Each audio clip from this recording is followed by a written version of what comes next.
if people could take their seats and we'll start proceeding for the karakia.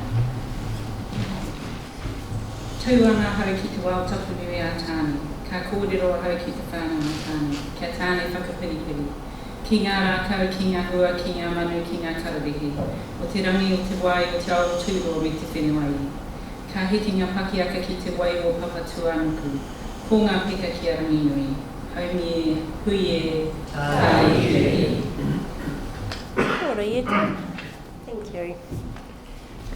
Kia ora koutou katoa, ngā mihi nui kia koutou, ngā mihi mahana kia koutou.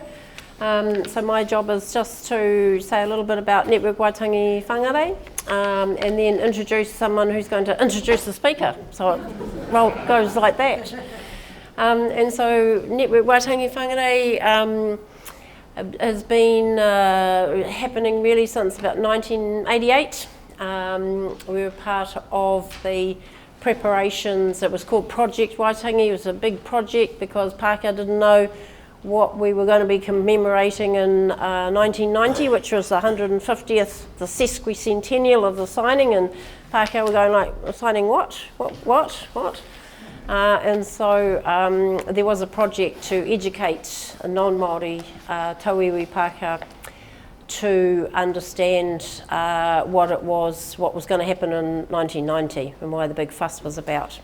Because the saying is, Māori never forgot, Pākehā never knew. So in Whangarei we have the Reverend Joan Cook, who was an Anglican minister, and she pretty much got the group together here, and we've gone on from there. The whole idea, I guess, also came from the 1981 Springbok tour, after the Māori and Pākehā activists worked together on the Springbok tour, and afterwards, you know, the debrief over a few beers, the Māori activists said, well look, actually we're going to be really busy, we're saving our culture, you know, we've got a whole lot of re-indigenisation to do, and we're going to be really busy and we can't handle all the plane loads of people coming. So you Pākehās are going to have to fill in the gaps and make sure everybody knows about the treaty and colonisation in this country. Never mind about racism in South Africa, we've got heaps to work on here. So that was the mission, and it's still the mission. This year, I guess we have to really thank the coalition government, because there's been a whole influx of new people coming to Network Waitangi Whangārei. Kia ora, thank you very much, coalition government. And so amazing skills. Ieta is the organiser of this whole series, you know, does a flash new website, like you wouldn't believe it. We had a little plinky plonky 1 or 2 page thing before. Ieta's made it into a flash thing, so make sure you check out the website. There's a whole lot of interesting stuff you can access on that.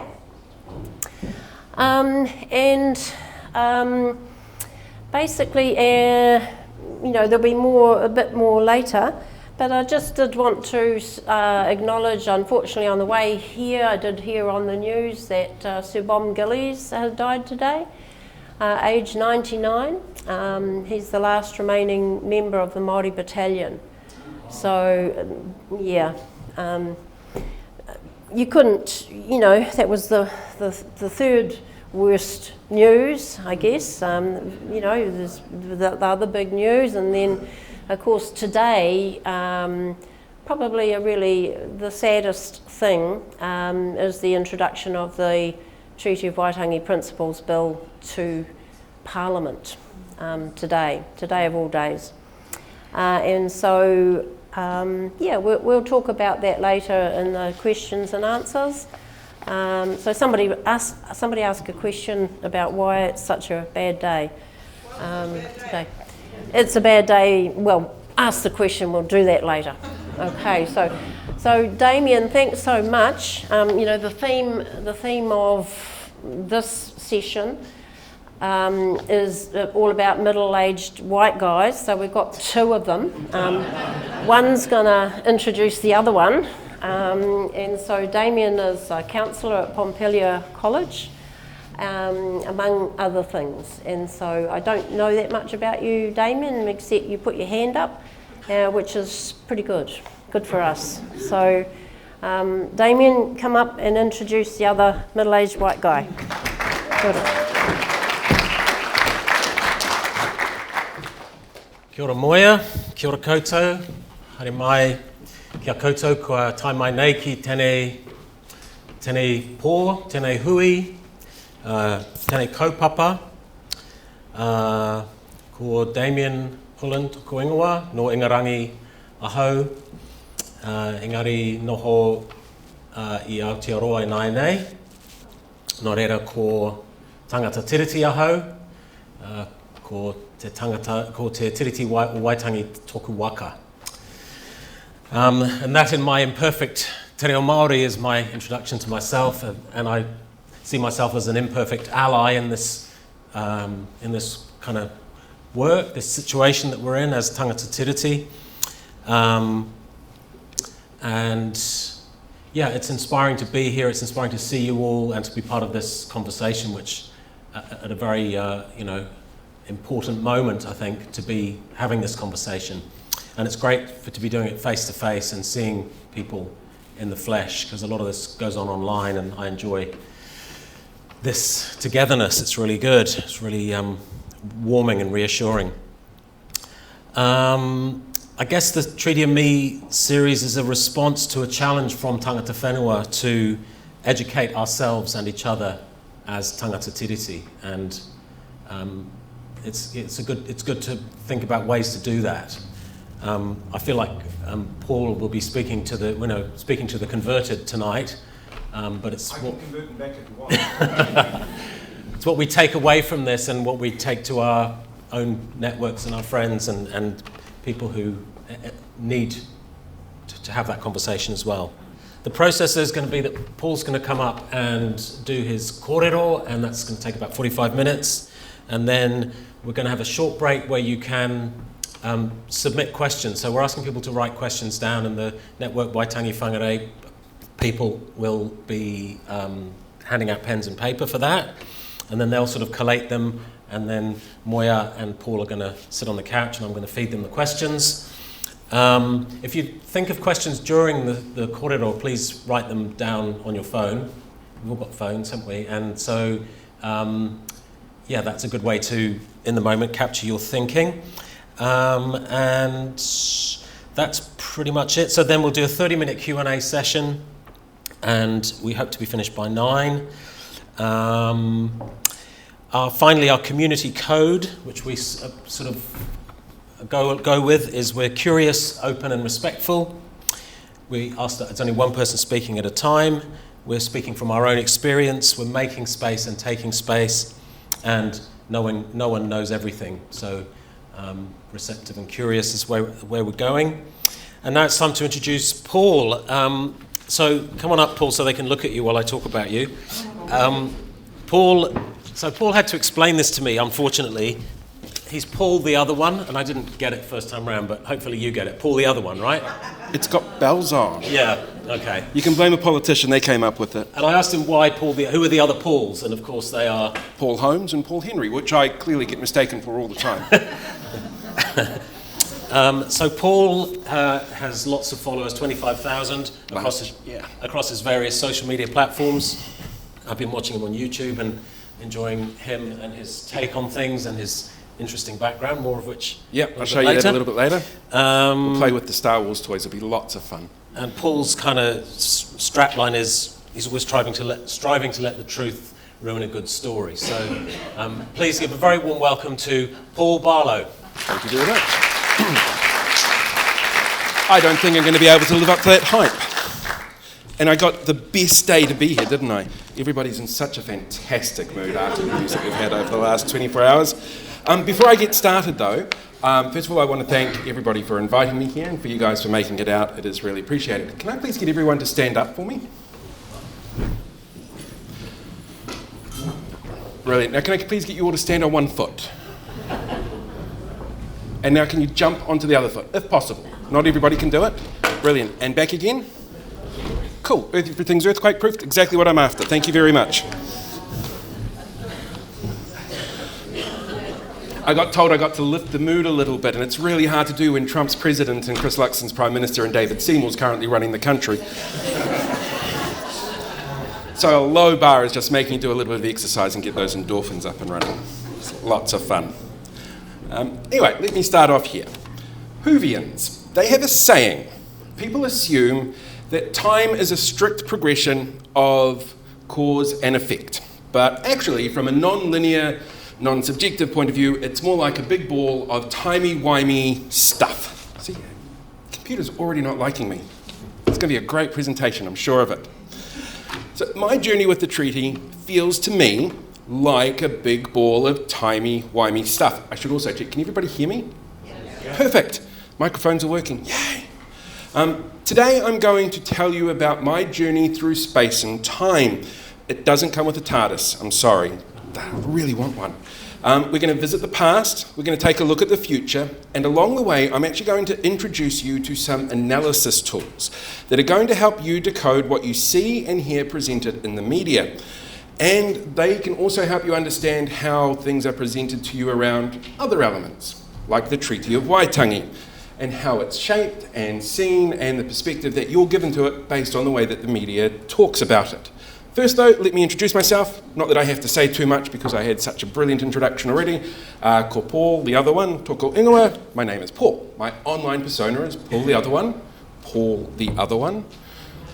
Yeah, you get it. You get it. There's 25,000 followers across platforms like YouTube and TikTok. I have a newsletter you can subscribe to. I have a YouTube page you can be a member of. I have a TikTok which my nieces tell me makes me famous, which is really awkward when 10-year-olds tell you that you're famous. I've written for stuff as a columnist. I've hosted radio shows and podcasts on politics and media. I do a weekly live show with a whole bunch of politicians, and every time I go to Wellington I get yelled at from people whenever I'm floating around Parliament, usually not for good things.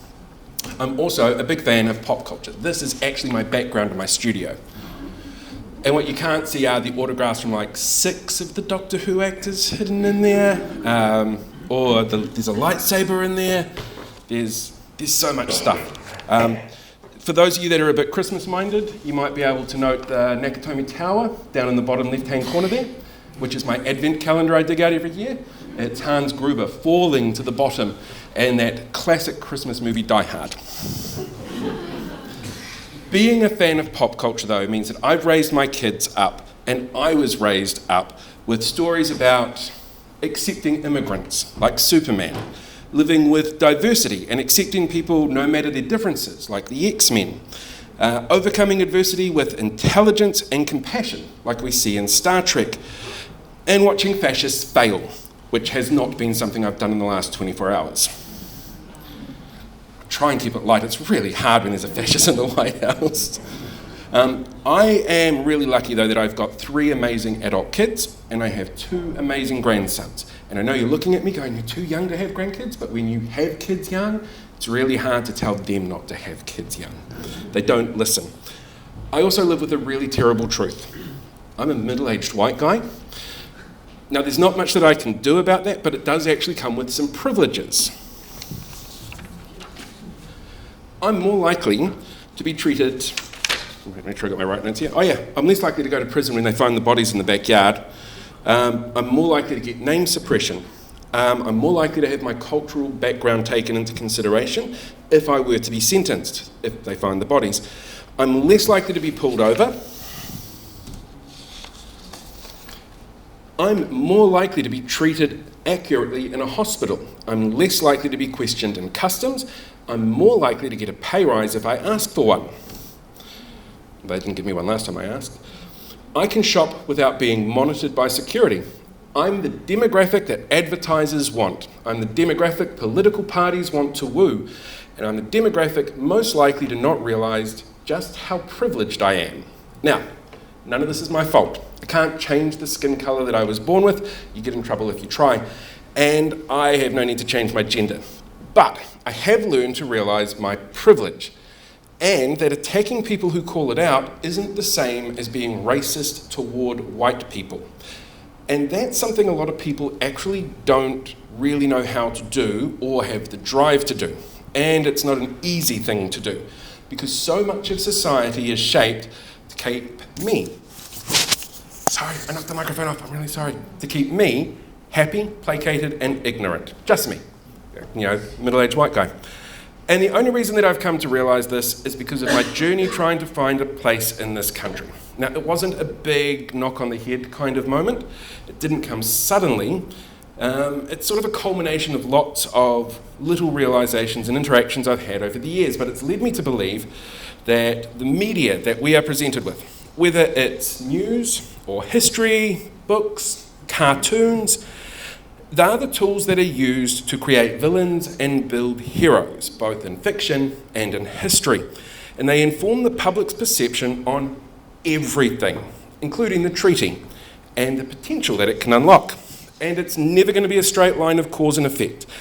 There are huge factors that were in play over a century before I was born that still ripple down to me today and will continue to ripple down further. And as I take you on a bit of a journey through time and space today, I want you guys to remember one really simple thing. If you throw a stone into a still pond, you get ripples and waves. Some of us are stuck on the high point of those waves when it hits the shore, and others are stuck on the low point.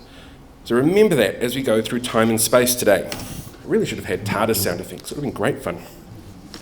So many of the problems that we deal with today start off, though, with two really simple sentences. We all know, and it's always been like that, when really we didn't, and it wasn't. These are just some of the comments I get. You should see the rants that I get anytime you mention the word Aotearoa, for example, online. There is always some angry person who wants to correct you and tell you that it's not Aotearoa, it's New Zealand. Let me give you some examples of ripples. 1872, two things happened, and in roundabout ways they both actually informed my journey with our founding document. Stones thrown in the water to create those ripples. Our history books tell us in the year 1872, the New Zealand Land Wars ended. I'm guessing you guys have all heard of the New Zealand Land Wars. You might have heard it as, they had a couple of different names. There was the Māori Wars, the Land Wars. These days they're technically just called the New Zealand Wars. Kind of a civil war, but never really admitted as such. They record that the last battle took place in 1872 because the colonial forces imported from the UK and the followers of Te Kuti, who fled into hiding in the King Country, happened that year. So as far as the empire was concerned, the empire was victorious. I see, I should have had this slide before. The second thing that happened was my family arrived on my dad's side in the Hawke's Bay, far, far away from the fighting. They came over from Germany, escaping whatever it was that Germans were running from in the 1870s. I think it was Napoleon III. Very strange little man. Now here's the thing.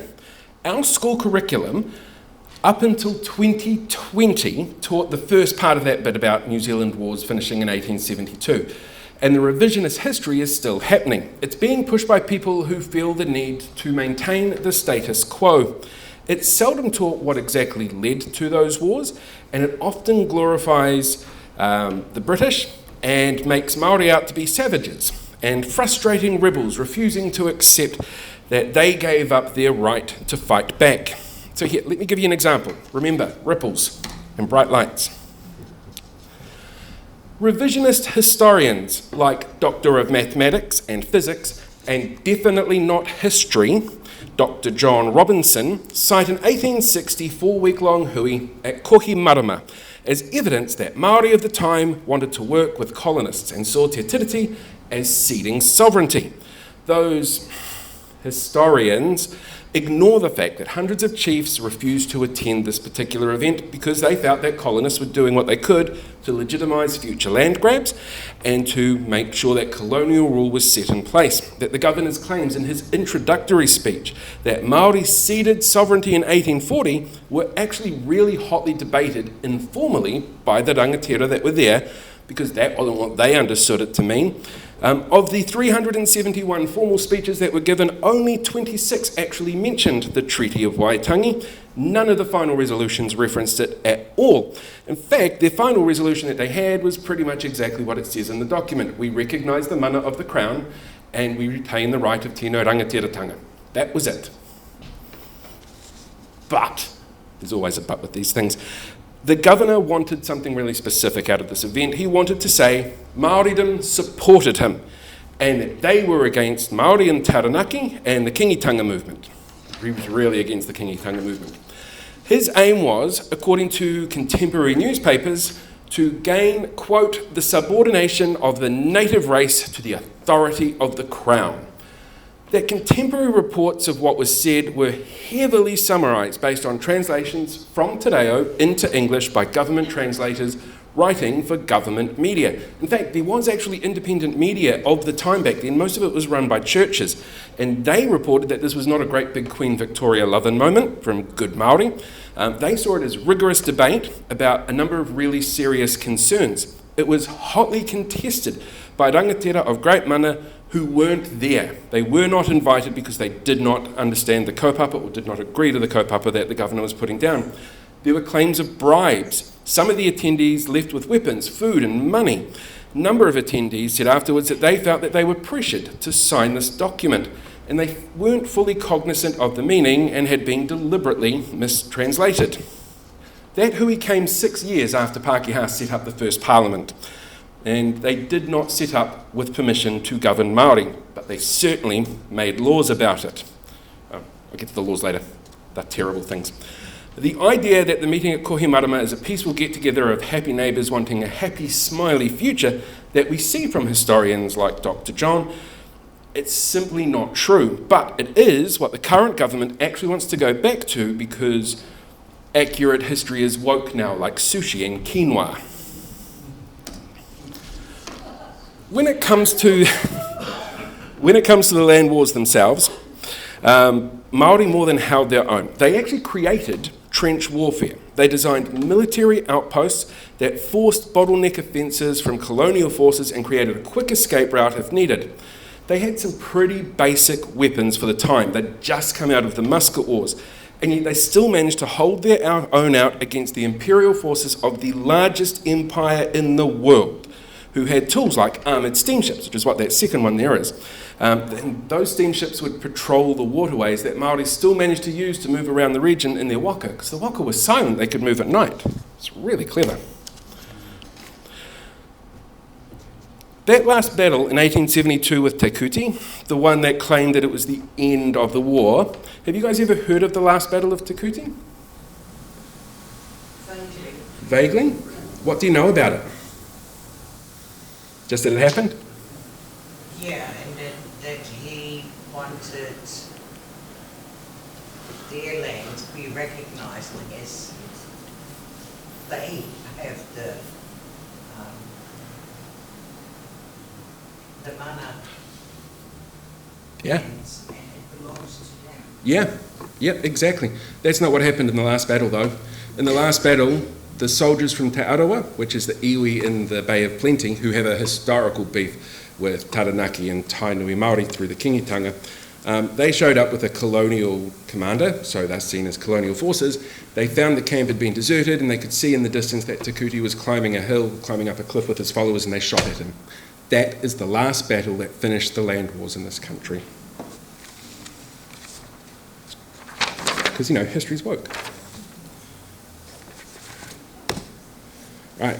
Something else that wasn't particularly taught in our school education system is that Māori living in the northern Waikato during the wars, from Auckland down to a place called Alexandra, not Alexandria in the South Island, just a straight A at the end, were all given an ultimatum by invading forces. You must swear allegiance to Queen Victoria or be rounded up and incarcerated.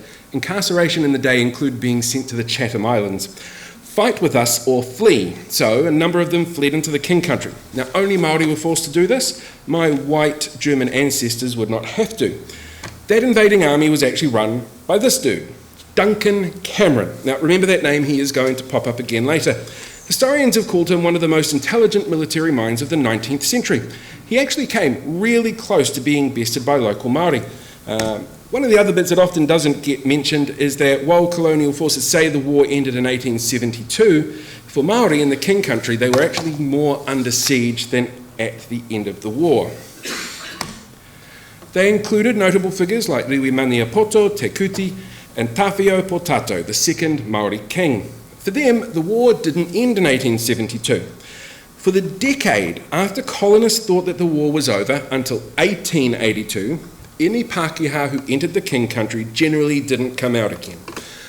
But they were still sent in to try and find a potential path for the rail line that ended up being the main trunk line down the middle of the country, which shows that the Crown had already decided that ultimately the wishes of Ngāti Maniapoto over their land was a moot point. They knew that Pākehā weren't welcome, but sending them in anyway with plans for a large-scale infrastructure project without the say of the landowners. In 1882, Tāwhiao, the second Māori king, walked into Alexandra, I should know this one. He laid down his gun and some wood pigeons and proclaimed that the land would never know war again. Now, the historians in the area were really adamant on this. It was not a surrender. It's a change of tact. As far as Ngāti Maniapoto are now concerned, what happened that day was a change from war to diplomacy, using Pākehā systems to try and get what was best for their people. As far as the Kiingitanga is concerned, open hostilities ended a full decade after our history books say that they ended. But that moment meant that the Crown finally got to go into the King country, and that colonial government had started work in the King country within 2 years on the main trunk line, which is where my family comes in. This is actually the area that they worked in. So were based in a tiny little town called Waimiha. It's about 50 miles south of Te Kuiti. My grandfather was born there, and his father and uncle felled native forestry for the line. Now, I was raised believing that this was all above board.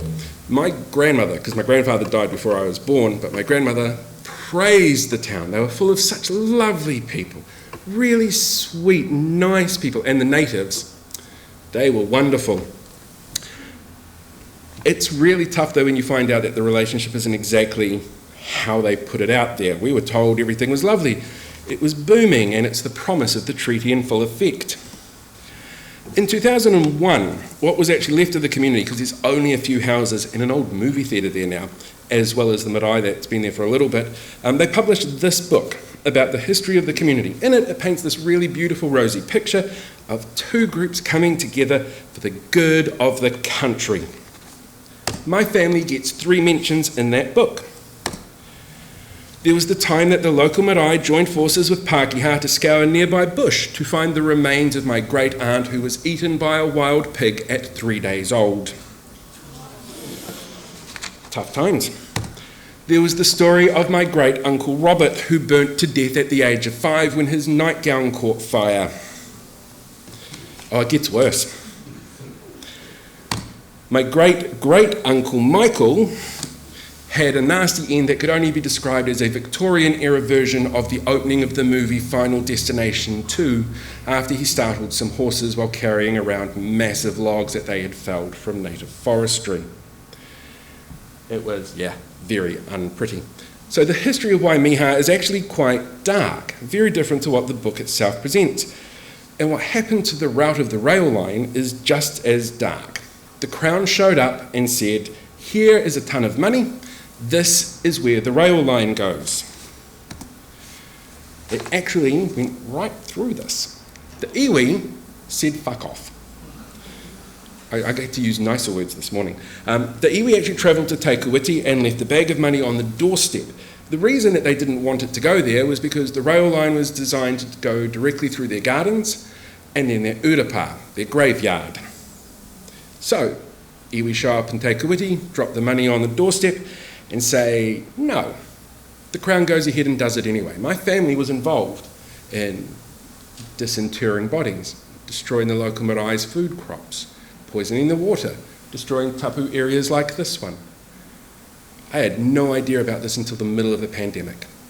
It's a really tough thing to find out that your family is responsible for some really horrible, horrible things. And there's nothing I can do about it. And that guilt of not being able to do anything and feeling like I've been lied to just amplifies the guilt. It's confusing. And it's something I think a lot of particularly middle-aged Pākehā feel with and deal with. We know bad things happen in the past, we know we can't change them, and we kind of know that we should sort of be feeling kind of responsible for what happened in a way, but we have to come to terms with those. This is a personal example of how history is, for lack of a better term, whitewashed, and how ongoing communication through time, like familial legend, local histories, and oral traditions are influencing generations that follow on from their origins. Right, I keep coming across this problem over and over. Remember that place, Alexandra, that I mentioned? In 1896, it actually changed its name to Pirongia to avoid confusion with Alexandra in the South Island, which I did earlier on, showing it really didn't work. Now, they renamed themselves after the mountain that the village sits under, which is this one here. It has the distinction of being the home of the most intact Victorian military redoubt in the entire British Empire. They have the second oldest racing club in the country. They actually call themselves the original frontier town because they were the last settlement before you entered the King Country, on a borderline known as the Ouriki line. It's the line between confiscated land and the Kiingitanga stronghold. And this photo is actually taken from the 1860s from the Kiingitanga stronghold looking towards Alexandra. And I'm supposed to thank Te Papa for letting me use it, but I don't think they know if I did or not. In 1882, Tawhio ended his siege here and declared that there'd be no more fighting. It's also where I grew up. It is a place with a 95% Pākehā population. Growing up there, the local school, this one here, were taught it was the last stronghold of the mighty British Empire, that there was no recognition for any Māori places of significance. All the streets there are named after British explorers. School kids were taught at the time that the name Pirongia translates to stench of death because of some old legend that some past Māori chief had actually died there on an annual pilgrimage that local iwi took from a place called Kawhia, which is where the Tainui Waka is buried, and Narua Wahia, which is the ancestral sort of spiritual home for the iwi. It's not that at all. That particular story about the stench of death actually comes from this 1966 New Zealand Encyclopedia edition that claims that the name of the town means like a bad smell. The actual full name of the town is Pirongia Te Aroaro o Kahu, which means the scented presence of Kahu, a tohunga's wife.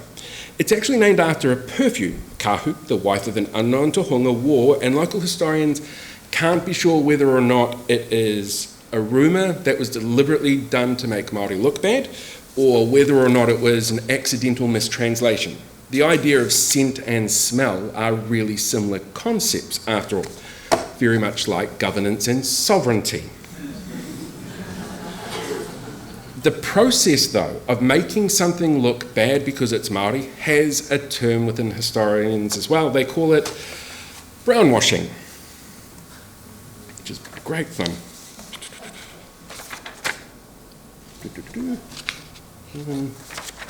Make sure I've got the right pages here for you. And you know the tohunga's wife? Here's another version of how they brownwash these things.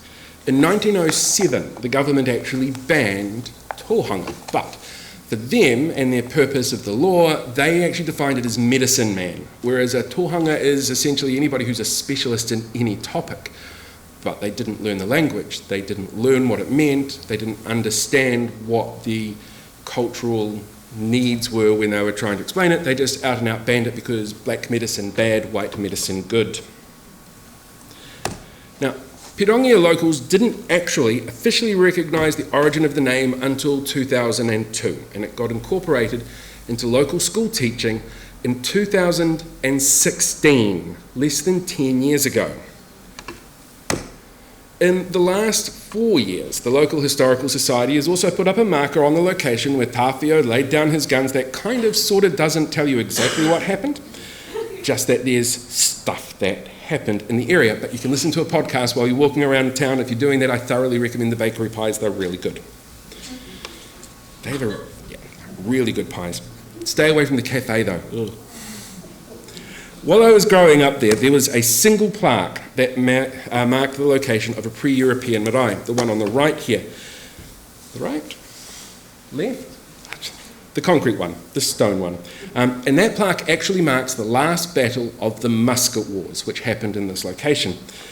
There were 3 marae along the edge of the waterways here. And they've now replaced that in the last couple of years with these 3 markers that you can see on the side here, which you can't drive down anyway, everything's all completely blocked off to protect the area. The community itself of Pirongia has a really rich history, and most locals think it is most famous for how conspiracy theorists in the town, made up of the same sort of people who are kind of like your neighbours at the NZCPR, screaming about telcos, 5G madness and burning children's brains, managed to get a 5G cell phone tower shut down and run out of the village, which they got told this week is completely moot. They're getting one if they want, whether they want it or not. Now, Pirongia doesn't have a high school. Judging by some of these people, I don't think they have a school at all. So students are shipped off to Te Awamutu, or as the locals call it, Tiamutu. Now, you might know Te Awamutu as the home of the Finn brothers. You guys know Crowded House, Split Ends? Everybody knows who they are, I'm guessing? I'm seeing a no. You don't know Split Ends? One. My music teacher hated them because they used to sneak off and play and practice in like the local woodshed and not go to class. He was not impressed. But then he heard me play and he was even less impressed, so I can't say I blame him for that. But yeah, this is what Te Awamutu is mostly known for these days. Now, what you might not know it for is actually as the birthplace of Potato Te Wherowhero, the first Māori king, which is what the Wikipedia entry says for the town. It's also wrong. He was actually born in a place called Orongo Kwaekwea, which is in the King country, on a pa that was on top of a hill that's now a Pākehā burial site that my grandparents are buried in. In Te Awamutu, they have the museum, where the Kiingitanga wasn't highlighted until the late 2010s, and then the museum was shut down about 3 weeks after they made those changes for earthquake safety issues. But you could walk around their little version of the colonial village. You could hear stories of the Pākehā settlers. You could even see costumes and props from one of the very first feature films made in this country, called Riwi's Last Stand. It's about the colonial battle of Orako Pa, a pa where the actual location was apparently lost to the mysteries of time until they decided to build a road right through it, and local iwi said, please don't build a road through there, you're going to literally dig up a grave from a war site, and NZTA was like, no we're not, what makes you think that? Te Awamutu College has a marae, this one here. It's called Ōtawhio. It is named after the Māori king that wasn't born in the town.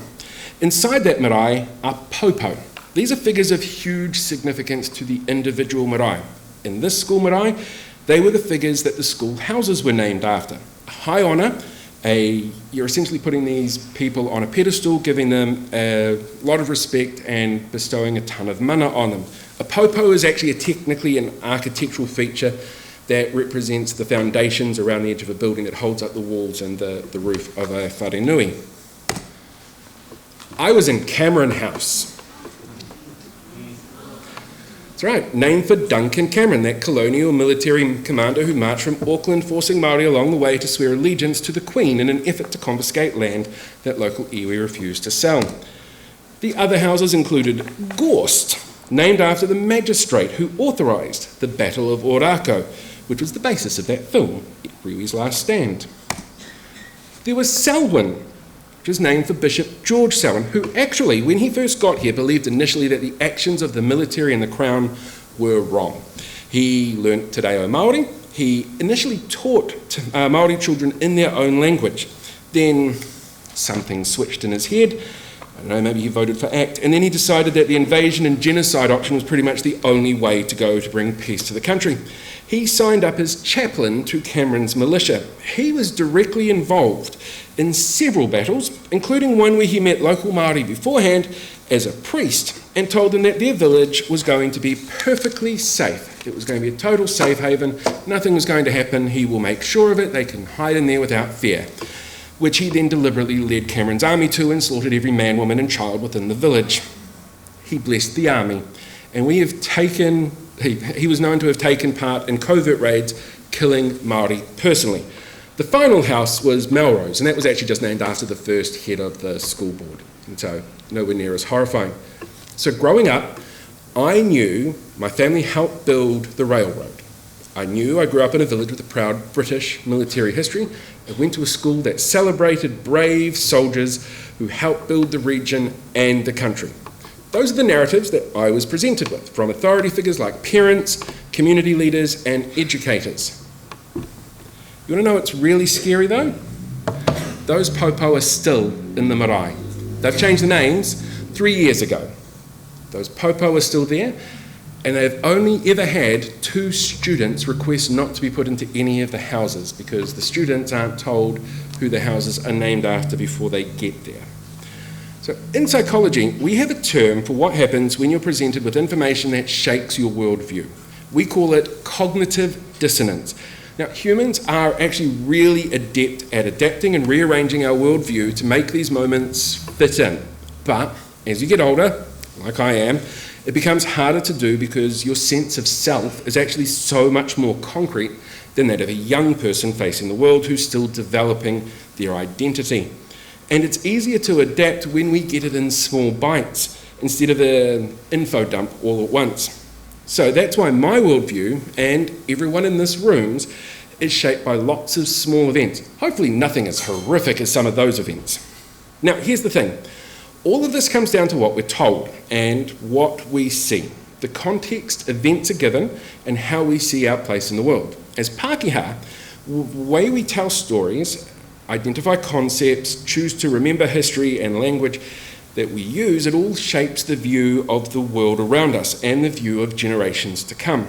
And as the dominant culture, the way that we steamroll over other cultures defines their language and how they remember history and the type of storytelling that they use. We shape the view of the world for others. When cultures aren't dominant, they usually have 2 choices. They either find a way to present their culture in a way that fits the narrative and worldview of the dominant culture, or they don't, and they get vilified as a counter to what culture defines as society, like they did with these particular acts to outlaw specifically Māori cultural practices at the turn of the 19th and 20th centuries. Horrible time. All right, so I'm going to give you guys some tools. If you've got pen and paper, you might want to write these down. Take photos with your phone, do an interpretive dance, have a bit of fun with it.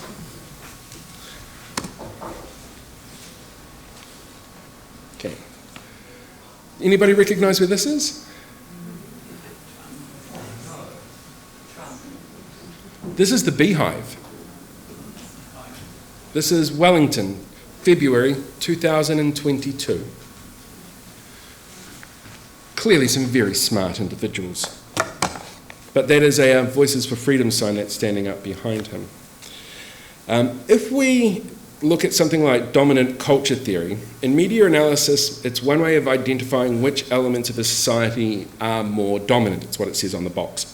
The way that we look at information is presented in the perspectives that it comes from and the cognitive biases of the subjective realities based on perception input. So for this particular individual in the middle, whoever they are, their subjective reality based on the input that they get is that apparently Donald Trump is relevant to the world. Back then, he is now unfortunately, but back then he was a nobody. These biases can lead to, my God, I sound like a professor.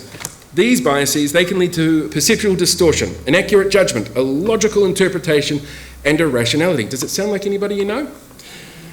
Like when protesters in Wellington in 2022 occupation were pushing those US presidential pieces of content which has no relevance to their claims, but it informed their thought process and their decision-making options. There's a bunch of different cognitive biases that we have to deal with that are out there, and when you know what they are, it actually becomes a lot easier to spot, and you can see how people are impacted by them. And believe it or not, our views on topics like the treaty, Māori representation, colonisation, and democracy are all directly impacted by them. The big one that we see these days is something called ontological insecurity.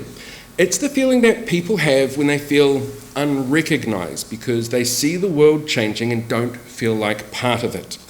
It's what drives people to claim things like Māori are getting handouts, that this country is white. Muslims shouldn't be allowed to practice their religion here. Trans people are mentally ill. The rainbow community is full of sexual deviants. It's people stuck in the past, and mentally they can't move on, and every other cognitive bias that they have feeds into this particular issue. By the way, I hope there's no fans of NZCPR here. They're not going to have a good time for the rest of this presentation. We have a bias called anchoring bias. This is where people tend to focus too much on a singular piece of information when making a decision or decoding the world around them, like the name of the country is New Zealand. This is usually the first piece of information on a topic that somebody gets, and it creates what's essentially an anchor for them to build the rest of their perspectives on. It will colour literally every other piece of information that they get on this topic for the rest of their life, and almost every other interaction that they have around it as well. We have one called apathenia. Now, this is the tendency to see meaningful connections where there are none, like when you attribute a cause but it's only a correlation. So, we know, for example, smoking causes cancer, but research shows alcoholics are more likely to be smokers, but smoking didn't cause them to be alcoholics. But somebody who's dealing with apathenia will see a correlation there between smoking and alcoholism, saying one leads to the other. We have cognitive dissonance. So this is how we handle information that contradicts the reality of the world that we know. So when you see people like Craig Jepson here complaining about Māori wards, did anybody ever read Craig's piece he wrote about Māori wards? He got so fucking close to getting to the point. Like it was, I apologise for the language, I'm sorry. His argument for getting rid of Māori wards in Kaipara was because they've had Māori elected before. Sure, the only Māori on the board at the moment on the council is the Māori ward council, but they've had them before, so they don't need them again, because clearly people will vote for them if you don't have the Māori ward as an option. And the whole point of the Māori wards is to ensure that you have always got a Māori voice around those councils. He was so close to getting it. Sorry, it's a little bit of a personal bugbear of mine. But yeah, cognitive dissonance is his argument as to why he should not be able to deal with Māori around the table, because they've never needed a permanent seat before at the decision-making table, so why should they need it now? We have confirmation bias. Now, this is actually a really human ability to only see what we already agree with. I'm sure that nobody in here is like that. This is where you hear rants and raves about elite Māori taking everything from the poor Pākehā, from people who go out of their way to expend their not insubstantial resources to bend the rules at local, national and judiciary levels for themselves, and to tell the rest of the world to watch out for the person over there because, sure, what they're doing isn't actually elite behaviour, but, you know, certain Māori fall into that category. Not that I'm thinking of anybody in particular.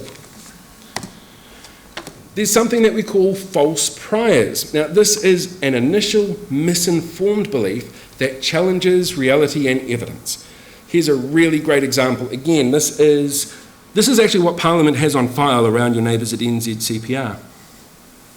They have lots of files on them, and they're not pleasant.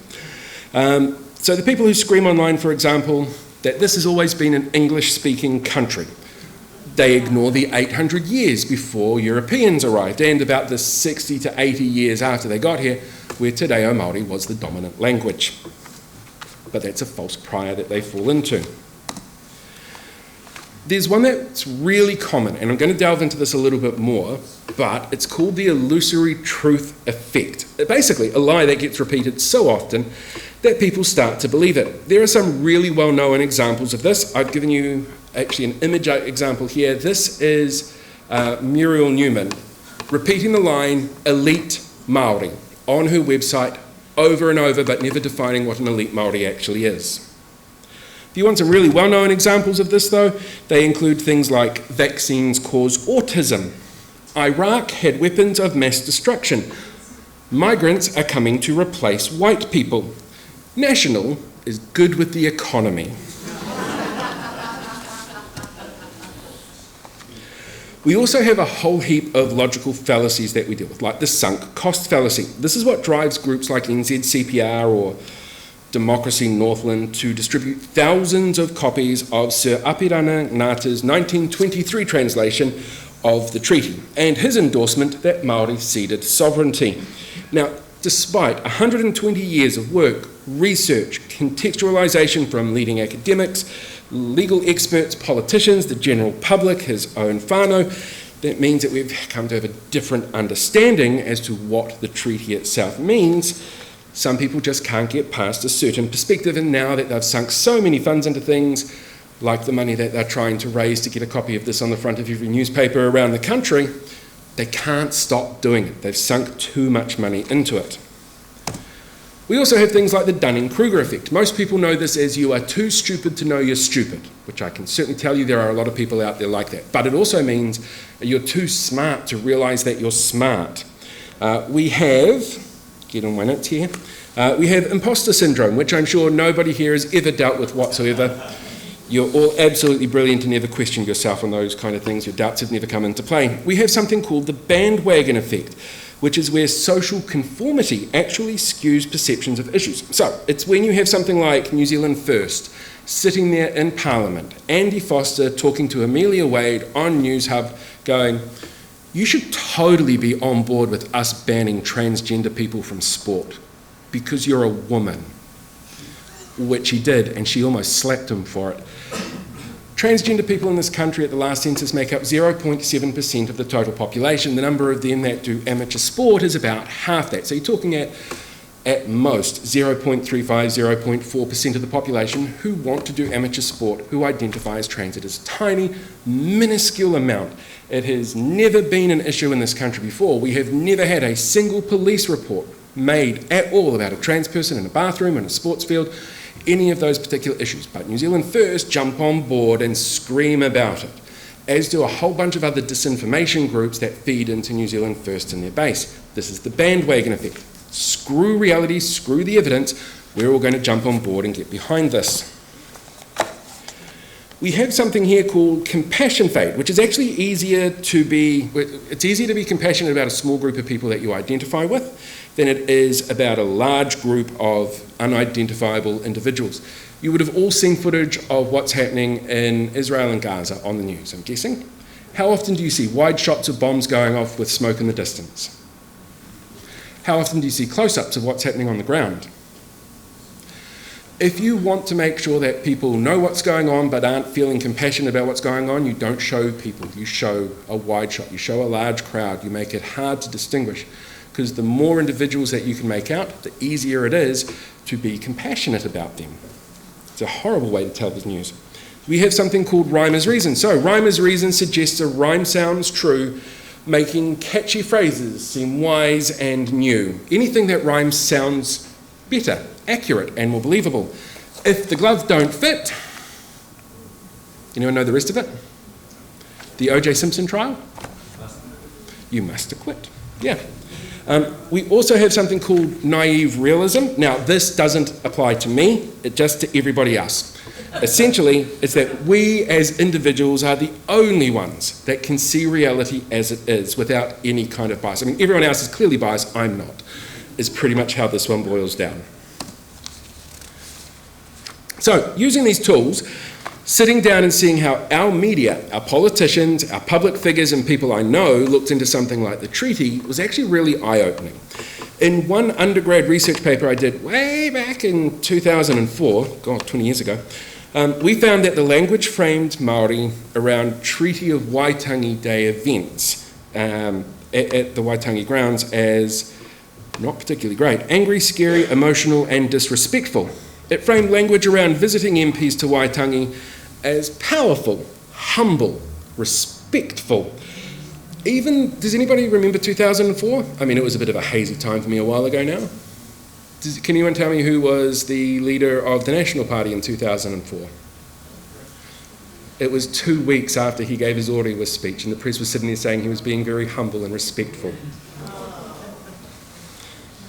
They even did a story on a hikoi that worked its way to Waitangi, where they written how surprised they were that the hikoi was well behaved. And I mean, if they're showing up to deal with Don Brash, I'm really, really impressed with their restraint. All right. That kind of framing that we see in the media actually goes back a really long way. Are you guys aware of what this image is? How many times have you seen it? And so what is it?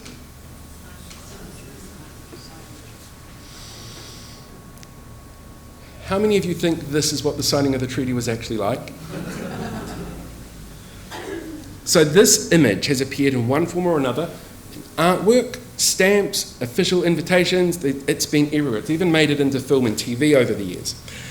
Contemporary reports highlight that William Hobson was woken up on the morning of the 6th of February by rangatira who he had expected to take 2 days to debate the offer on the table 1 day early. He was so excited he grabbed his official hat of office, the big funny bumpy thing that he's wearing, rushed out the door in his nightgown and got them to start signing the document while he was in his nightgown. Our country was founded by a man in his pyjamas. At the same time, the governor that was sent over from Australia to oversee the whole thing was incredibly violently sick from seasickness. That makes sense, he was on the sea, he was sick.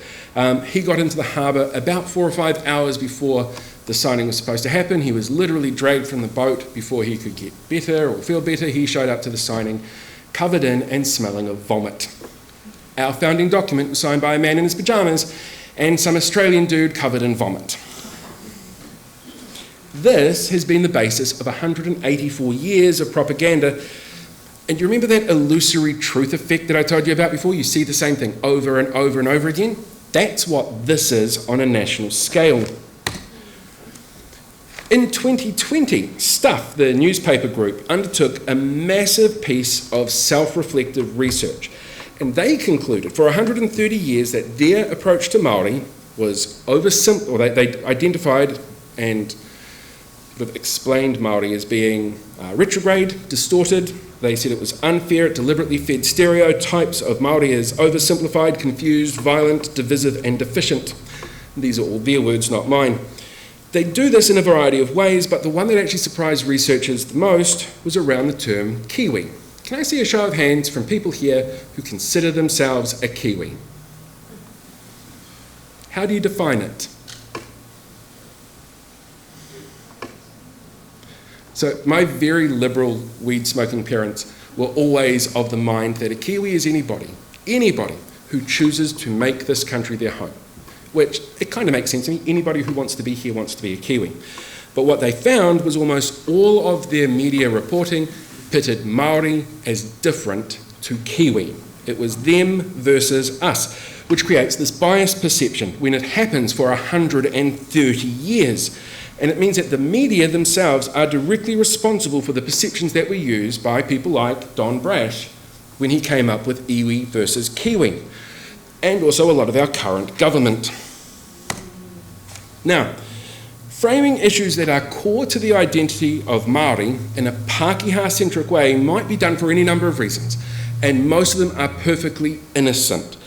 But it could be really detrimental. These are all cartoons around the 2004 foreshore and seabed hikoi issue. The screen's a little bit clearer than the one I had earlier on today, but there's vilifying Māori down here, vilifying Māori out there, the Māori grievance industry. These are all in our mainstream media outlets happening all the time. And this is how our media covered the seabed hikoi. One of the big problems with the foreshore and seabed issue, and we saw it recently as well with Don's big full-page ad that he put in the Herald, is that we deal with ownership problems in the media in a very Eurocentric sort of way, which means that we're not dealing with things like kaitaikianga, which is about guardianship and conservatism, because it's a really hard concept to write about in a very Pākehā-centric way. Stuff Online has 5 million views a month, and their media outlets have existed in one form or another now for 135 years. As of January this year, there was 5.3 million New Zealanders on the internet, with 64% of them accessing news sites and social media news daily. So a large proportion of us are regularly bombarded with mainstream media, because while Stuff might have identified that they do it, they still do it. And no other mainstream media outlet in this country has ever stepped forward and said, oh, are we doing that? Oh yeah, they are doing that. There are some that are worse than others. News Talk, The Herald, anything NZME is really bad for it. So we've dealt with this for 135 years now. Remember that illusory truth effect that I mentioned before, where people are led to believe what they're told if they hear it over and over? Well, our media has been doing that in ways which shape public perceptions of Māori as negative.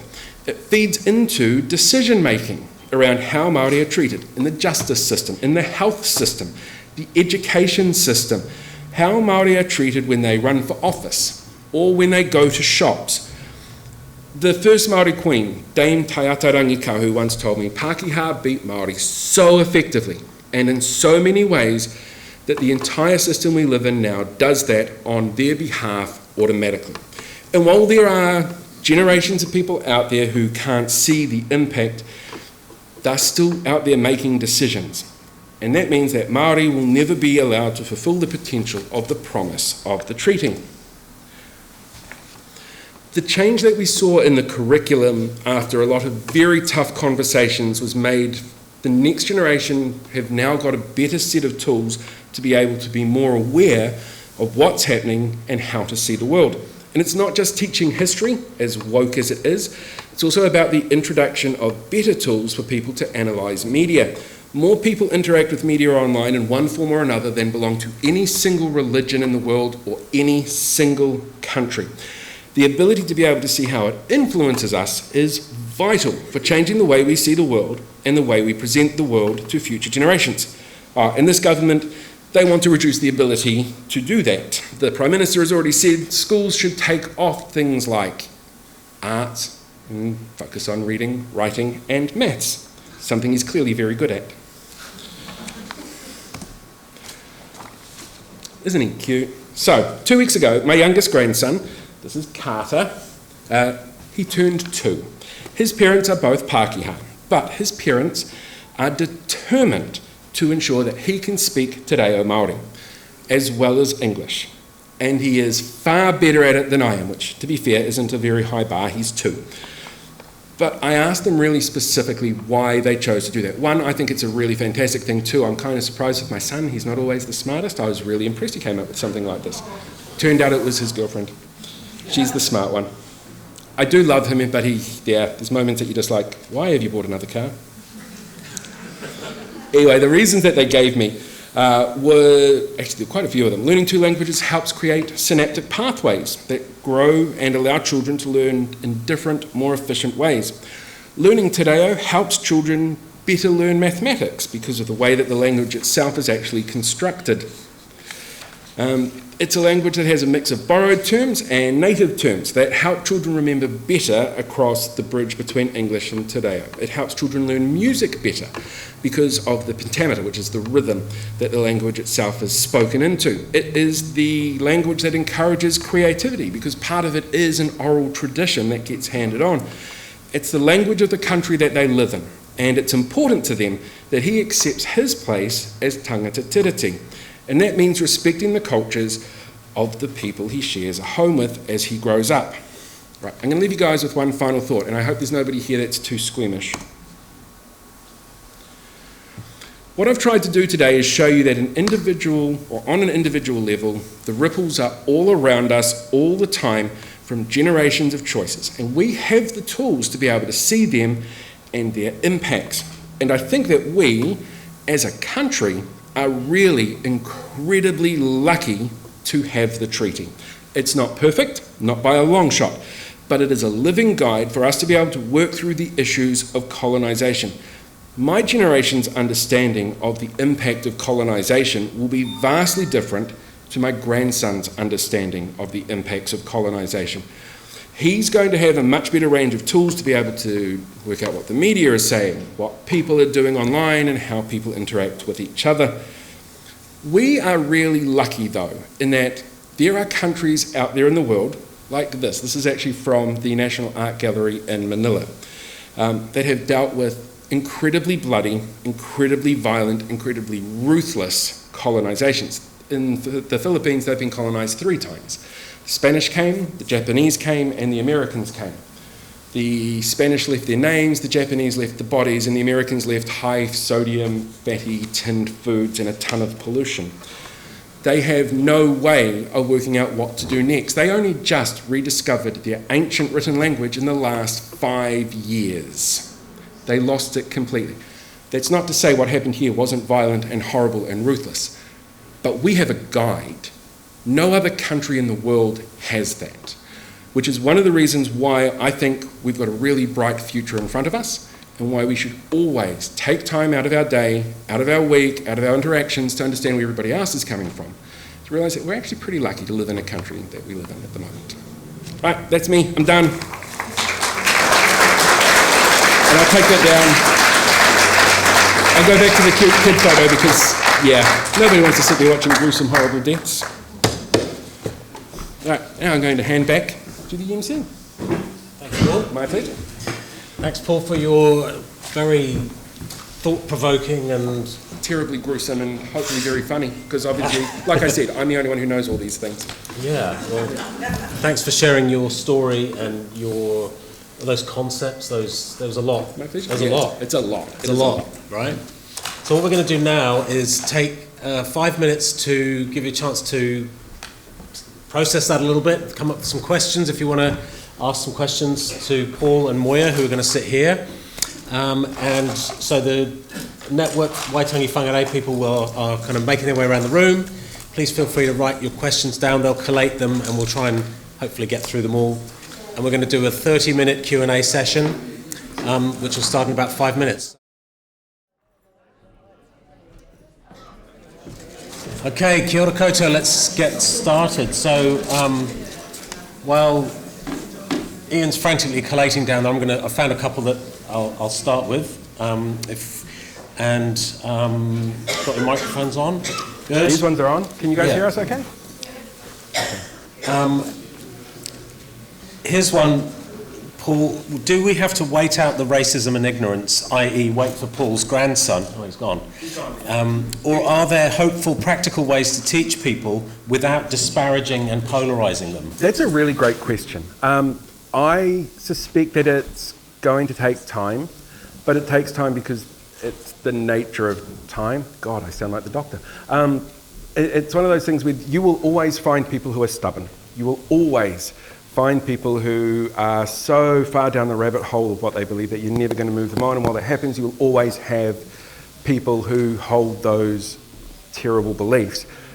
So I suspect it will take some time to get through there, but the more you talk about the issues, the more that you bring up things that you might discover or things that you see, the more conversations that you have, the more that people are going to hear things, understand things, and the faster that process becomes.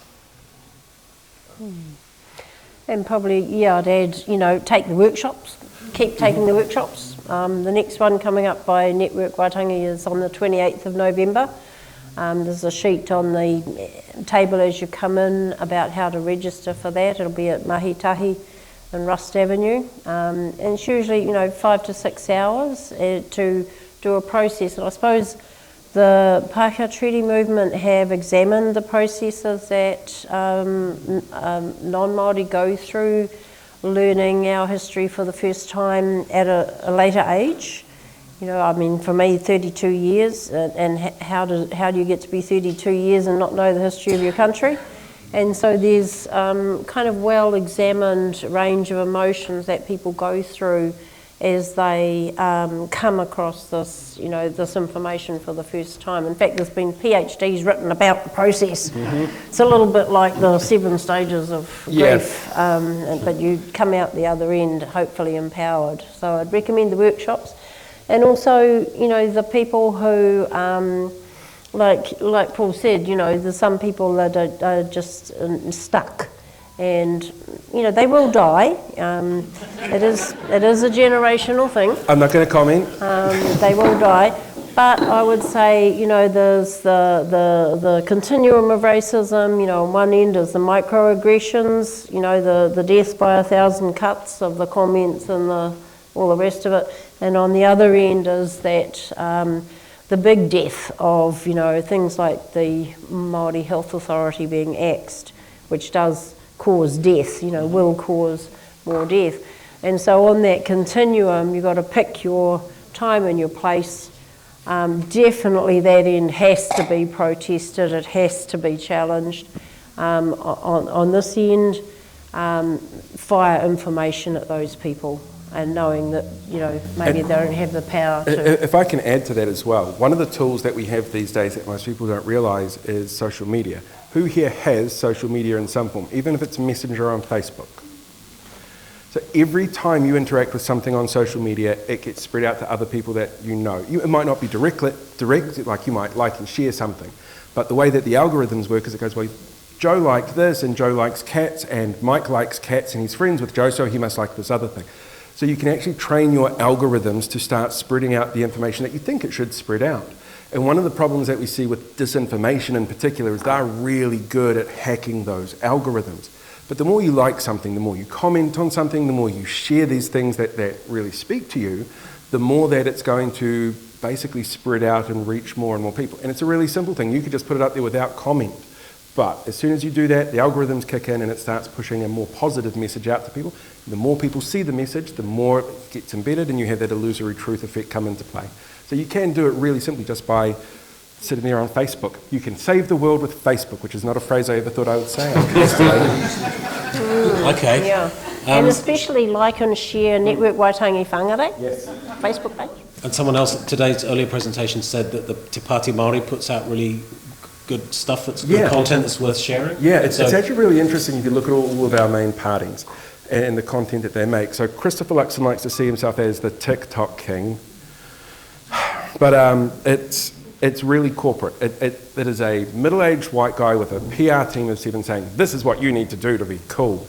Whereas you look at somebody like Te Pāti Māori, they really speak to who they are, but the imagery that they use, it's bright reds and blacks, it's often got things like guns, like muskets in it, which for them is really symbolic. But for a middle-aged white guy like Chris Luxon, that's violence. That's what David Seymour has argued, that those violent images are demanding that people are going to get him shot, from the guy who said that it would be okay to go and blow up the Ministry of Pacific Peoples. There's a lot of interesting stuff going on in that sphere. On that subject, although I should know better, I find myself being mesmerised by David Seymour's diatribes. What's happening to me and what can I do? Help. May I suggest crack cocaine? See the world in a very different way. No, that happened to me last night when I was listening to Trump's. I was going to say, everyone was in a low point last night. I was like, this guy's going to stop world wars and, make groceries cheap. I felt like I should have voted somehow for him. Yeah. Don't worry, I'm sure plenty of people who are dead or in other countries voted for Trump. It'll be fine. David Seymour is actually a really interesting one because he is really good at playing the fool. He's a useful idiot in many respects, in that you look at him and you know he's an idiot. Like, he looks like an idiot. You see him twerking. His photos, he looks like Rimmer from Red Dwarf. Yeah, like he looks super awkward, but that's disarming. You know that he's super awkward, but you also know he's actually got a really keen intellect, and he is cruel. There's stuff that I can't talk, that sounds really, really dodgy. There are things I know that happen in Cabinet that would make you cry when it comes to David Seymour, and how much he throws a tantrum when he doesn't get what he wants. And I think the public are generally aware that that's the attitude that he brings, but he is cruel, he is cunning, he is crafty, he knows the system inside out, and he has a team of proxies that are working with him to get his message out there. So he knows the right buzzwords, he knows the way to talk to people, he knows, he's a private school tosspot who ran off to Canada as soon as he could to get a job pretending to be Canadian for the Atlas Foundation. He's had, I think, 1 month working as an electrician. He's got no real life skills. But he still manages to talk to people in the way that makes him go, oh, maybe he does have a point. So the best thing you can do with David Seymour is turn off the channel. What is it with Don Brash? Is he just a rich arsehole? Yes.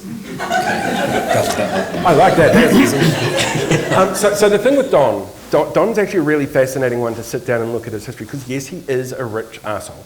I was talking to the mayor of Western Bay of Plenty the other day, and Don's partner is actually a councillor there, Margaret Murray Benge. She was one of 2 councillors that voted against Māori Lords. I know, everyone is shocked, absolutely shocked at that. And when I asked him really specifically about what it's like dealing with Don, the response I got was, I don't. I know what I'm getting with Don. I know he doesn't care for Māori. He says he does, but he cares for himself. He cares about his house that's down on the beach and thinks that he can vilify people who might be taking that away. I have only ever met Don in passing twice. Once I thought he was a ghost standing in the corner of an ACT Party conference and he made my grandson cry. The other was at a dinner thing that we had with a whole bunch of press people, and he refused to talk to anybody at the whole event. Like, it was just, I'm here, you should be paying attention to me, and everybody's like, no, go away, there's far more interesting people to deal with. He is essentially somebody with a lot of money who nobody ever says no to. But the thing about both Seymour and Brash is that, you know, focus on, they come from that individualistic tradition that comes from Europe. And so the idea of collective rights, which is the sort of Asia-Pacific way of operating, is completely foreign and remains foreign to them as a concept, which is why we've got this principles bill that focuses, and they do it so, like you say, so well, so sharp, so articulately, that you get the. Of course, we all want to be equal. We all have equal rights, I mean, right? That sounds really good, right? Everybody has equal rights. And yet, you know, if only we did. If only we had the life expectancy, Māori had the same life expectancy as I do, well, yeah, that would be great. But it's actually a really interesting trick there to look at somebody like Don, somebody like Seymour, even the Newmans, for example. They use this language that sounds right. Yes, everybody should have equal rights, and it shouldn't matter who your parents were or your grandparents were. We should all be. That absolutely sounds how things should be.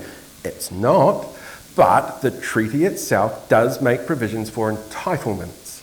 There are special entitlements in place for tangata whenua that are promised in that document.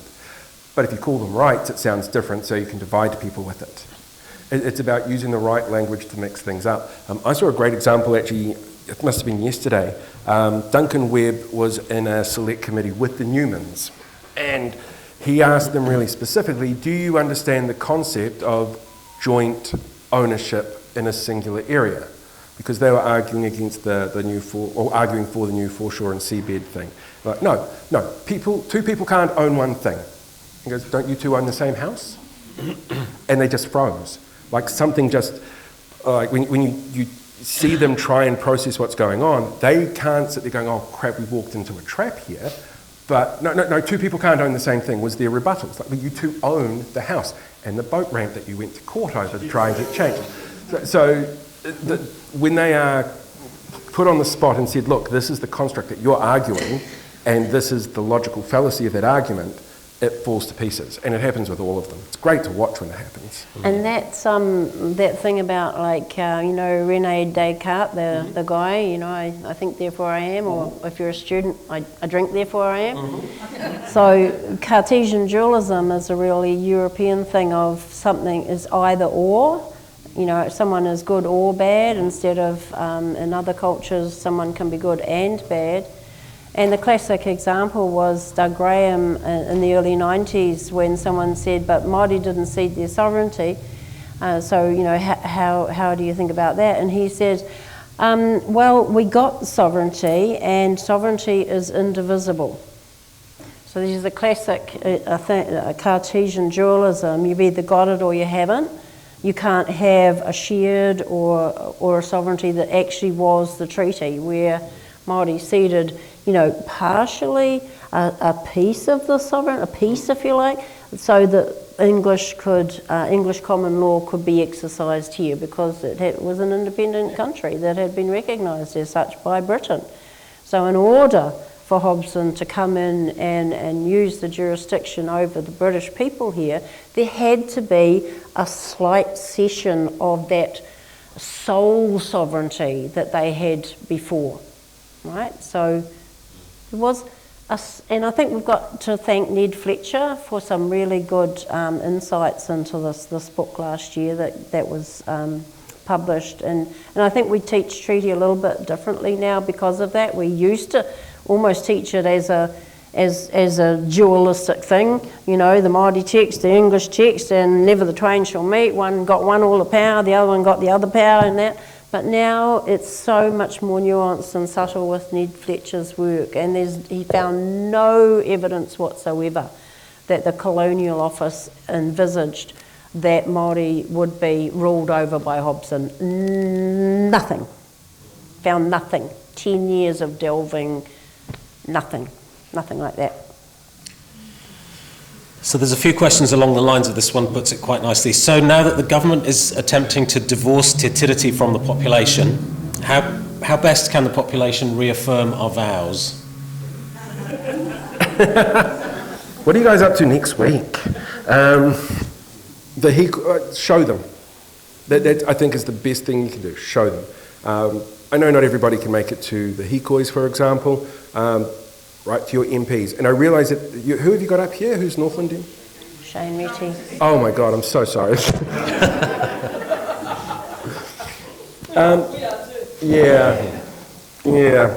But write to them, any MP in any party has their hands held back a little bit, and they have to run the party line.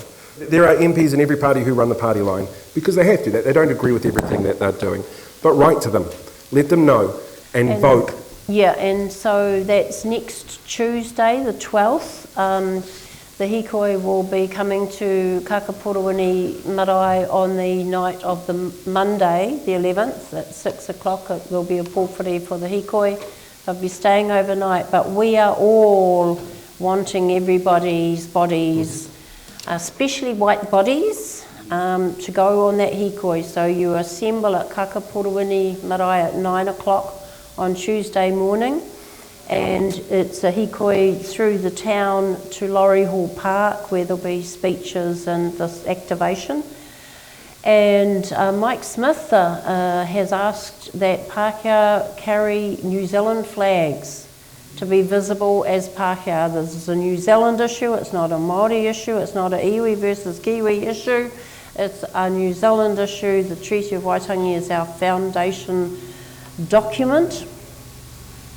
Well, the back of our t-shirts say the Declaration and 1835 and 1840 is the foundation document, and so we are all under attack by the Principles Bill. We are all being undermined. Our right to be here is being undermined as Pākehā by this bill, which seeks to eliminate those collective rights which they find so abhorrent. Yeah, I would also, if I could just add to that really briefly, you've got local body elections coming up next year. I think you guys have the referendum here, don't you, for the Māori wards? Get out and vote. You send a message. We know from a planning perspective that the Principles Bill got introduced today. We know the Waitangi Tribunal has said that it is a deliberate plan to completely undermine the foundation of this country. So, a little thing. But we also know that there's 6 months worth of select committee process. At the end of that 6 months process, we're straight into local body elections, where 51 local body authorities around the country are running referenda on Māori wards, which means we've got almost a full year, because it's October next year, of nothing but racist bullshit coming down the pipeline from astroturfing groups and nasty pieces of crap out there trying to make bank off it. So make sure with your local body elections you get out there and you have your say as well. Get everyone to vote, because 36% of people, I'm guessing, here voted in your last local body elections. It was about the average for the country. More people getting out there having their say sends a really clear message to Wellington that, we support candidates who want to do this on council, who support Te Tiriti, who want to see this country move forward together. And, on the hikoi on next Tuesday, if a microphone gets shoved under your face, the soundbite is honour it, don't edit it. Okay? Honour it, don't edit it. Unless you can sing. If they could sing, I'd love a rendition on the news of just a beautiful waiata. I think that would be brilliant. Yeah. That's just me personally. Yeah. Okay, here's a couple of questions about using social media. One of them says, ACT and New Zealand First post on YouTube. Could making comments on YouTube countering their narrative be a useful way of challenging them in public?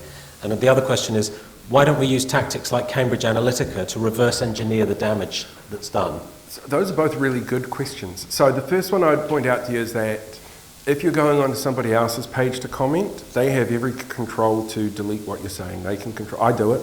I delete people who leave racist crap on my page or who say things like, well, you're obviously a virgin living in your parents' basement with all those toys behind you, which is clearly not true. It's my own basement, and I've got 3 kids. But it's to create the narrative and to make sure that people who are seeing the content feel that they are within their neighbourhood is really easy to do from a moderation perspective. You're actually probably better to take the content itself and share it within your own networks and put your spin on it that way. So they're not getting the feedback, like they're not getting the analytics that come through and go, well, 10 people watched your video, but you're sitting there going, look, this is why this video is wrong, this is what my perspective is on this. And then you get the views and it pushes more of your content out to people. In terms of the Cambridge Analytica stuff, that's actually a really fascinating one because we do kind of do it now anyway. Can I see a show of hands again of people who've got Facebook? Who here has ever been on Facebook and seen an ad for something that they've kind of just thought about or might have just visited the website? So there's a couple of ways that Facebook does this, and the big one is something called a pixel, which is literally just a teeny tiny little dot of code that goes onto a website. Every single political party except for the Greens use it. Every single big box retailer uses it. Almost every single small box retailer uses it. Auckland Council I know uses it because I've done it for them. It's a really common thing. So even if you go and visit the website, what it tells Facebook is the site that you've just gone to, the site you went to beforehand, the site you went to after, how long you spent on things, what you hovered on. It feeds back a whole bunch of information to Facebook to be able to say, this is an ad for something that you might enjoy. And it can be scaringly accurate. There have been cases, for example, of people being outed on their work computer based on what Facebook Pixel had fed back to Facebook while they are at work and people walking past going, oh, I didn't know you were gay looking at that gay cruise. There's some really, really deep data analytics there. But we can use those analytics already to be able to see what people are visiting before they go to an ACT website, for example. We can track most of that information. If you're running a campaign on something like Facebook, you can really specifically tailor it to age, gender, location, right down to what sort of phone they use, if they've been out of the country recently. So we can use those tools like Cambridge Analytica had to be able to build campaigns to get the information out to the people that you want to get it out to. It's just a case of sitting down and taking the time to work out who that is, because it's not always really obvious when you start off. There's some pretty good stuff actually happening. It's almost like an explosion of different Facebook pages, like the one that Mick Roberts on. Is that Aotearoa I think so, or something yeah. like that? And then, there's Tangata Tiriti Aotearoa. There's a whole kind of upsurge of pro-Tiriti pages that are made by Tauiwi, Tangata Tiriti. So, find them and like them and share them so that there's all of that coming out because there's good content on and that if you stuff. come across some really nasty, horrible racist ones, you're not going to get away with it with ACT, for example, or Hobson's Pledge. But as much as it'd be fun to report them, anything racist that you see, report it. It might not do anything straight away, but the more reports that feed up, the more that it raises red flags with the algorithms and it pulls it away from people to see. So reporting content you don't like can be a really powerful tool down the line to get stuff moved away from people. And just before I forget too, you may not know this, but if you say you want to speak to a submission to a select committee, you don't have to go to Wellington anymore. You can do it on Zoom. And it's fabulous, it's quick, it's easy, and you can speak truth to power directly, and it's, good fun. Yeah, if you want to make them really uncomfortable, just point out one who's really cute and start flirting with them. And you try and make it funny. I had to do one to I think it was the Justice Select Committee over the Māori wards, and I was overseen by James Meagher, and James has got a few people who are a bit flustered when they see him. He's apparently very attractive. And so it was very much a case of, James, you're looking good. And you leave it at that. You just let the pause hang in the air. for it just to be slightly awkward, and in that way they pay more attention. Otherwise they're just sort of sitting there going, yeah, another submission. You want to do something that stands out. Yep. Like stand in the middle of a flood in Dunedin. Yep. And he is good looking. I talked to him on the Macca. Fair enough. Yeah, and they pointed out how ridiculous it was because, unbelievable. Like I gave the example of, the test is you've got to have continuous occupation, right, to prove any kind of customary title. And I pointed out to them, like the example here in Whangarei Heads, is the terrible twins of 1953, the Uneconomic Māori Land Act and the Town and Country Planning Act, which actually forced small farmers off their coastal dairy farms and into Auckland, which is now being used to say, well, they interrupted their continuous occupation, as if it was voluntary. Yeah. It's just kind of like so Machiavellian. You have to tell them, because if, examples like that really cut through the whitewash into like, is that fair? You say, is that fair? Say those things to them. Kia ora. Okay, we're nearly out of time for this. There's a couple of questions here. One quite specifically, presumably asked by a middle-aged white guy. Going forward, what steps would you recommend a middle-aged white guy take? Small, easy to achieve ones. And the other question says, first thing we as Pākehā can do to be better or good treaty partners. So, read the document. I think is a really good place to start. Actually get an understanding of it. As you mentioned before, there's the different translations, but do you know what they actually mean? If you go into somewhere like Te Papa, for example, they had the English version and the Māori version up on the wall, and then a translation of the Māori version to English. And I think even just something like, and it's still problematic in terms of what they were putting up there, but that's still a step in the right direction. Building your understanding is a really good place to start. And once you've got that base understanding, then you can start talking to people and asking people questions. And what do you know about this? And did you hear that this happened? Did you know that William Hobson signed that damn thing in his nightgown? Like, get the conversation started, but then evolve them into really important things. Sure, he got it signed in his nightgown, but do you know that the rangatira that were there signed the Māori document? They signed the Te Reo version of the document. And this is what it says. So I think little steps is the way to do it, but an understanding and knowledge base is the way that you make sure that you've got a solid footing with those little steps. And at the back of the hall is Treaty of Waitangi questions and answers, only $6.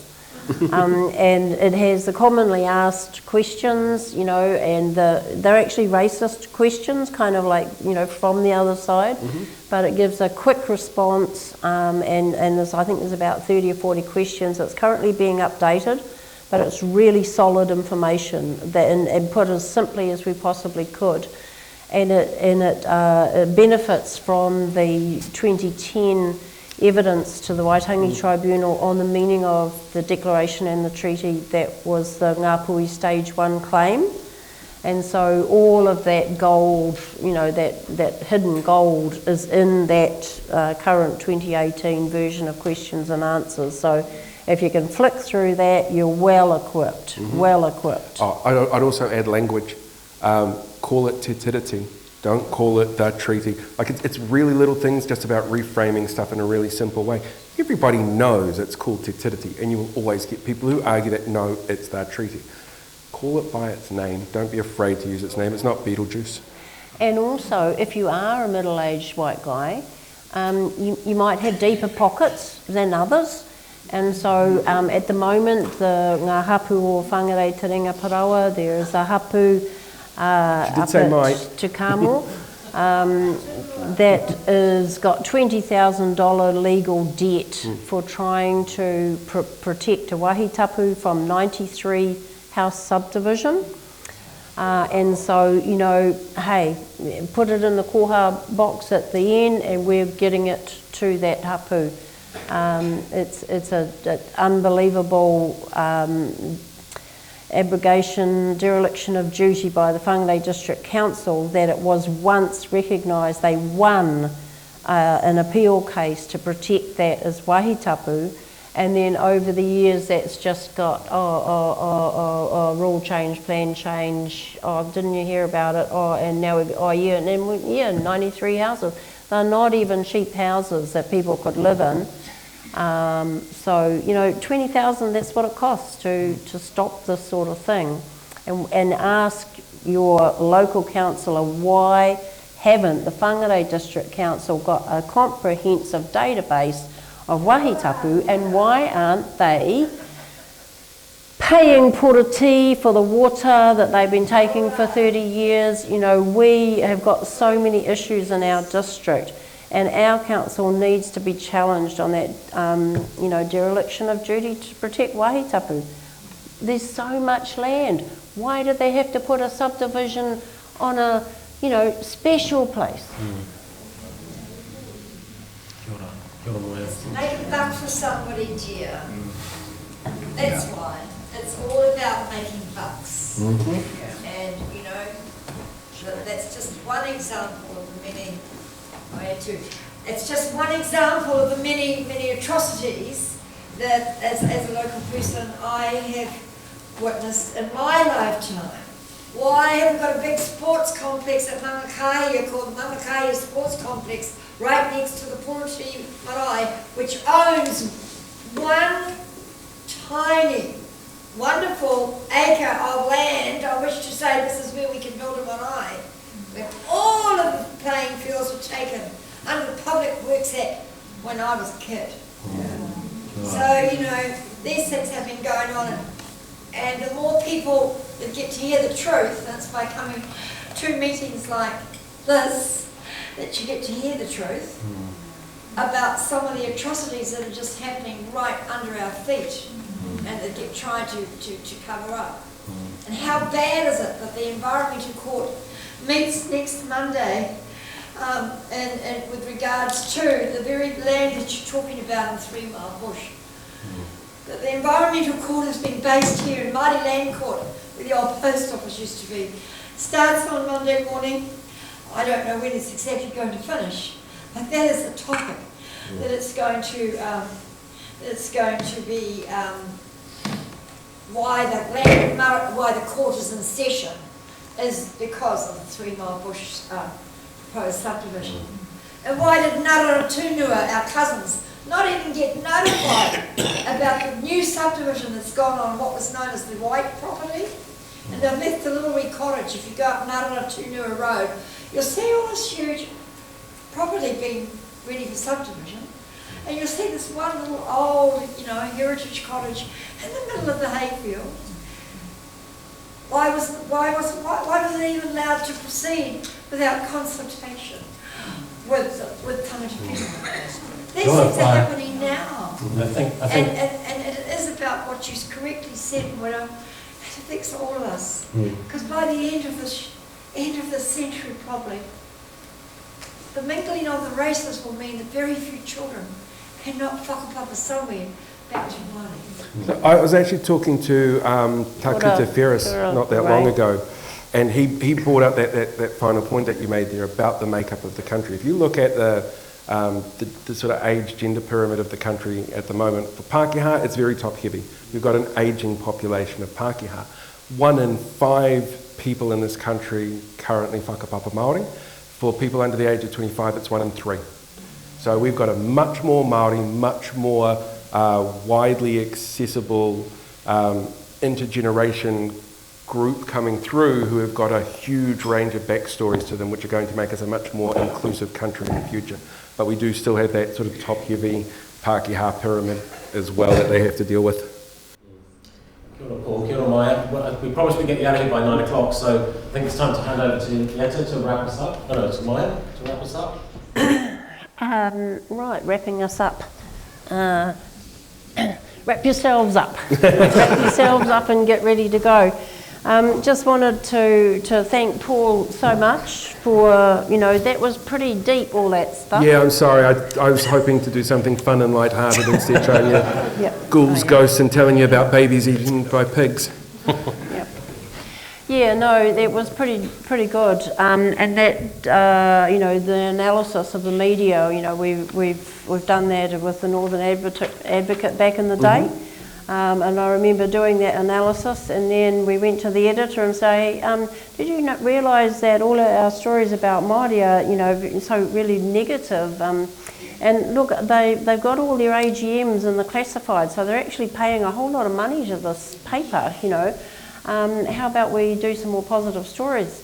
And the editor took us down to the advertising department, and he said, you know, here are the sales of the Northern Advocate. Every time there's a front page story about Māori corruption or some misuse of funds on the front page, the sales went up like that. And he said, we won't be changing that. Yep. Conflict sells.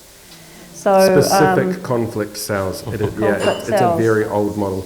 That's right. So we recommend also Kuputaya, who've got this lovely little booklet. They've done this media study as well, and it gives you the exact responses to the stuff that you're reading, the racist stuff in the papers. So search that out. We'll make sure we've got a link to Kuputaya on our website. Just mentioning this, a local woman, Moea Armstrong, has interviewed some local celebrities from the Māori world, and it's a beautiful book that's just been launched at the weekend. It is called Te Kauai Tuku Iho, Inheriting the Sacred Jawbone. And it's about Mātauranga Māori and Indigenous knowledge holders reimagine education. So for educationists, this is one that's just come out. And in fact, while you're on about it, at Hiawa Cultural Centre, Maya has also got a really amazing exhibition there, and it's quotes from her talking to recent students about their experience of racism in Whangārei schools. A wide open eye-opener for teaching people about what the students are, how everybody's affected by racism. In your talk, I was, about going shopping, shopping while Māori, driving while Māori. That experience is something that we as white people will never ever understand or experience ourselves. But reading that stuff from these young people, very powerful insight into communal garden everyday racism. And Ngāpuhi Speaks, we've got this down the end as well, $30. This is a not-for-profit. Why did we make it not-for-profit? Because we sold 6,000 books. We could have been retired by now, but no, it's not-for-profit. So it's You're not David Seymour. Yeah, but this is, if you want a deeper dive into the claimant's evidence, a lot of the history around the Declaration, the treaties in this book, the authentic voice, so a lot of direct quotes, which is quite different from the Waitangi Tribunal's more academic report. But they both came to the same conclusion: Māori never ceded sovereignty. So get your head around it, everybody, and let's imagine a greater future. The other great book, which we don't have a copy of, which is about to be republished, it hasn't been available for years, a hard copy, and it's called Mātiki Mai. And it's about the constitution, or the hopes and dreams of Māori for a tiriti-based constitution for Aotearoa. It's a thin read, it's a beautiful read, lots of pictures, and really there hasn't been a Pākehā response to Mātiki Mai. There hasn't been. So we need to read it to understand what Māori understand by a tiriti-based constitution will be good for all New Zealanders. So that's going to be, watch out for that in the new hardback form shortly. And the updated Q&A. And all the other things, all the stickers and everything that all these new groups are putting out, and the posters you can put on your fences, you know, Tiriti is us, is that what it says? Tiriti is us, something like that. So, you know, put out the images, and, you know, just do the right thing. What else was I supposed to say? You're supposed to give those books out to the people whose names are in the front. Oh, these are presents. Are these presents? Oh. It's like Santa. Okay, sorry about that. I'm unprepared. Paul, this one is for you. Oh, there you go. Inherit thank you very the much. sacred jawbone. And is this one for Damian? Yep, there you go. Oh. Hey, thank you very much, and thank you, Damian, for doing this. And just realise that next Thursday we've got the amazing Max Harris, who's author of the New Zealand Project. He's a lawyer. He works also for Action Station. He's the man if you want to understand the Principles Bill. Okay, it's he's the man. So library next Thursday, and here 7 o'clock. And Max is pretty onto it. You can have a sneak preview on our website, the State of the Pākehā Nation essays, and he wrote last year's essay, and there's a video of him talking to that on an action station, or no, not an action station. The other major thing is people belong to this thing called Stop Institutional Racism. Stop Institutional Racism. I laughed when our mate Heather said, she was going to, make a group to stop institutional racism. I just laughed. I was like, okay, like stop world wars and, hunger. But yeah, and they just do an amazing job.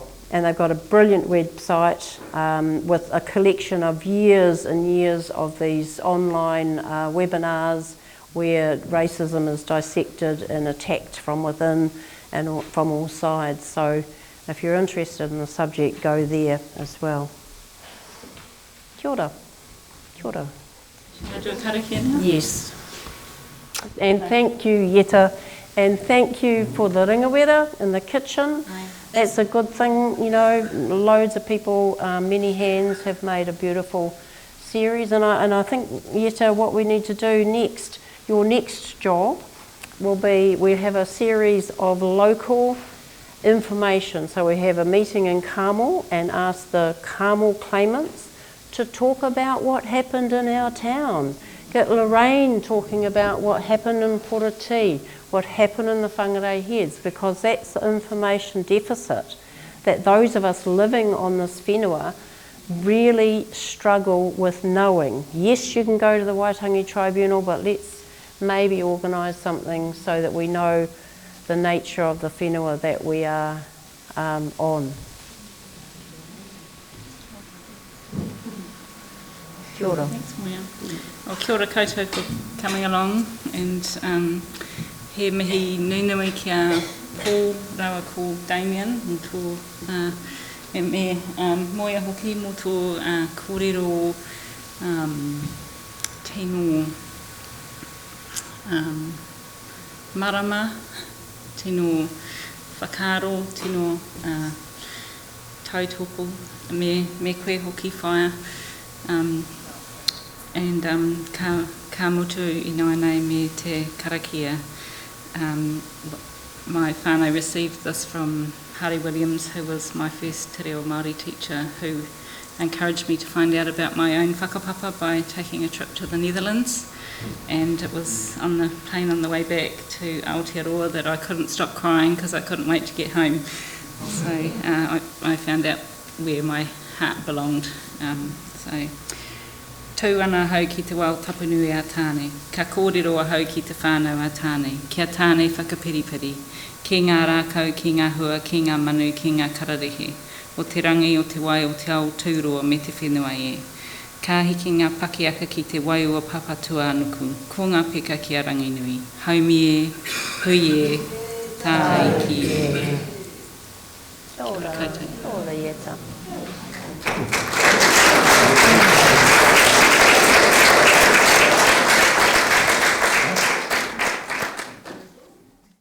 What brought you out here tonight? I've been interested in the Treaty of Waitangi since I was a young child, because I grew up in a place where we were the only Pākehā family, and my mother took me from where I lived in central North Island and took me to Waitangi when I was a small child, and so it's been a lifelong interest of mine. And what's your biggest takeaway from the talk tonight? I was really taken with the contemporary view on things by the speaker today, because he's got such a up-to-date mind about how politics works in New Zealand, and the kind of, I'll call it zeitgeist, about how people lock into media, and social media in particular. I found that just fascinating as an elderly New Zealander. Thank you. You're welcome. So, what brought you out here tonight? To learn more about the treaty. And what would you say would be your biggest takeaway from what you've listened to this evening? Well, actually, his response about being able to fight social media by actually going in and reporting racism on social media actually takes down its power. And that, we could all of us, a movement of all of us going in and reporting all the racism would then actually take that away. So that was my big takeaway. Thank you. What brought you out here tonight? Firstly, I came in support of Jodie, who's doing a lot of the catering, and then when I realised it was about Tiriti, I just wanted to know more, and I knew nothing about the network, and I've just been inspired that it's been going almost 40 years, and I want to be part of that. And what's your biggest takeaway from the talk tonight? All of that, I don't know what you call it, whether it's sort of psychological techniques that he listed. I mean, it was mind-boggling, and I probably knew maybe a third of them, like Stockholm Principle and all that, but scary, but good to get your head around and understand how it's manipulated. Thank you. So, what brought you out here tonight? I've known about Network Waitangi for some years and have friends who are involved, and I've been wanting to know more and educate myself more as tangata tiriti. And I lived in Hokianga in a beautiful little village there, and had a lot to do with the hapu, and we were very blessed to be, on the end of a tea towel at the back in the kitchen and stuff, and felt very embraced there, and I felt like I'd kind of been privileged to live in Te Ao Māori, but had sort of never, lived in that world, but had never done a te tiriti course or whatever, and I felt like I just really want to, know more and educate myself. And so I'm on that journey, and it's a lifelong one. And what would be your biggest takeaway from the talk tonight? I liked the catchphrase, honour it, don't edit it. That's right. Because I'm not really a talker. Talking's not my gift. I'm pretty good at singing, but talking's not my thing. But I thought something like that just captures the essence of it. Thank you.